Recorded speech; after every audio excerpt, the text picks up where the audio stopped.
আজকে আপনাদের সামনে আমি একটা বাস্তব কাহিনী তুলে ধরবো। আর বাস্তব কাহিনীটা হচ্ছে যার নিয়ে, সেটা হচ্ছে একটা রাজমিস্ত্রির জীবন কাহিনী। ঠিক আছে, তো রাজমিস্ত্রির জীবন কেমন হয়, মানে রাজমিস্ত্রির যুগালের জীবন কেমন হয় সেটা আপনাদের আমি দেখাবো। ঠিক আছে, আপনারা ভাইবেন না যে আমি আবার রাজমিস্ত্রি যুগাল দিই।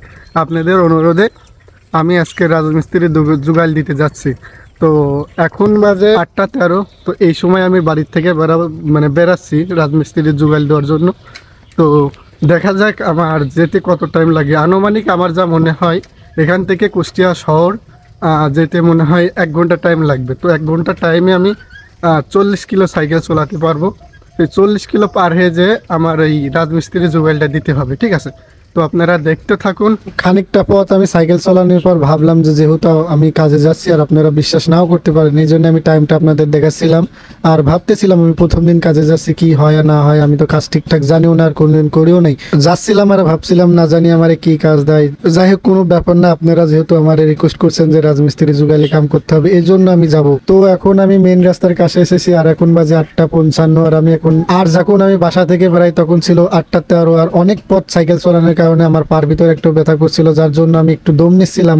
আর এটা মেন রাস্তা, যার জন্য গাড়ি ঘোড়া অনেক চলছিল। আমি দাঁড়িয়েছিলাম কখন রাস্তা ফাঁকা হয় আর আমি পার হতে পারি। তবে একটা কথা বলি ভাই, আপনাদের এই রাজমিস্ত্রি কাজের প্রতি আমার কিছুটা ধারণাও নাই। আমি যে কাজে যাচ্ছি আপনাদের রিকোয়েস্টে, আল্লাহ জানে কি হয়। তবে অনেকের কাছে শুনছি যে রাজমিস্ত্রির যুগালে নাকি অনেক কষ্ট হয় আর অনেক খাটনি আর পরিশ্রমের কাজ। ছেলে মানুষ মানে পরিশ্রম, কিন্তু এটা বলে অনেক পরিশ্রমের কাজ। আর একটা কথা আপনাদের জানিয়ে রাখি যে প্রত্যেকটা যুগালি আছে, মানে রাজমিস্ত্রিদের প্রত্যেকটা যুগালি প্রত্যেকটাই প্রায় ইন্টার পাস বা এসএসসি পাস, মানে প্রত্যেকেই শিক্ষিত। আর বাংলাদেশে শিক্ষিত মানুষের তো কোনো কদর নাই, কারণ বাংলাদেশের কোনো চাকরি বাকরি আমার মনে হয় না কিছু আছে। চাকরি বাকরি করতে গেলেও এখন 7 লাখ 8 লাখ এবং 10 লাখ কি 15 লাখ এমন করে টাকা ঘুষ চায়। আর মধ্যবিত্ত ছেলেরা এত টাকা কোথায় পাবে? যার দেওয়ার ক্ষমতা নাই, এজন্য চাকরিও করতে পারে না। এদিকে আবার মধ্যবিত্ত ছেলেরা বসে থাকতেও পারে না, যে কোনো একটা কাজ তার তো করাই লাগবে। এই জন্য অনেকেই বেছে নেয় যে রাজমিস্ত্রি যোগাইলে বা অন্যান্য কাজ খুঁজে নেয়। তো এখন সময় 9টা 9।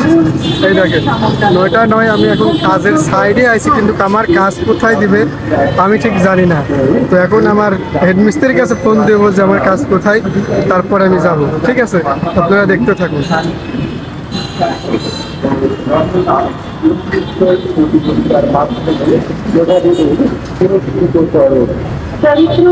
হ্যাঁ দাদা, আমি তো 5 রাস্তার মোড়ে চলে আসি।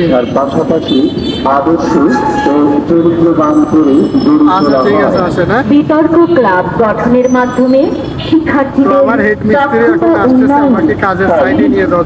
ঠিক আছে, আপনারা দেখতে পাচ্ছেন। 10 মিনিট দাঁড়িয়ে থাকার পর দেখি হেডমিস্ত্রি ভ্যান নিয়ে আসতে, স্যার বললো যে ভ্যানের পাশ আসতে। তো শেষমেশ আমি কাজের সাইডে আসলাম, এখানে আমার কাজ করতে হবে।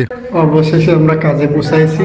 এই যে আমাদের মিস্ত্রি, এটা মিস্ত্রি আর আমি তার জোগাড়। ঠিক আছে, তো এখন আমি রেডি হব কাজের জন্য। তো কাজের জন্য একটা গামছা, শুধু খালি গামছা হলে যথেষ্ট রাজমিস্ত্রির জোগাড়ের জন্য। আর ভাত তরকারি হলে হবে। ঠিক আছে, তো গাইস লেটস গো। এখানে আর এখানে গর্ত করতে হবে। গর্ত করে লোহা এই যে বেঁকা করে যোগান বলে না, ওইটা পুঁততে হবে। ঠিক আছে, আজকের কাম আমার এটা দিছে। তো আমি এই কাজ করি আর কাজের ফাঁকে ফাঁকে আপনাদের আমি ভিডিও করে দেখাবো। ঠিক আছে, কি কাজ করতেছি।